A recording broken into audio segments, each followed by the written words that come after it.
If you ever need to select all cells that contain a specific data type, in this case all cells that contain formulas,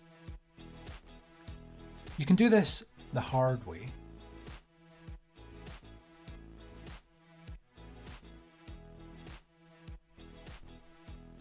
or the easy way.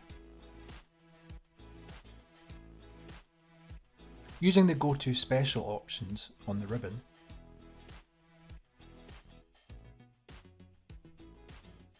or you can do it the easiest way. Press Ctrl and G, press Special, and then select the data type.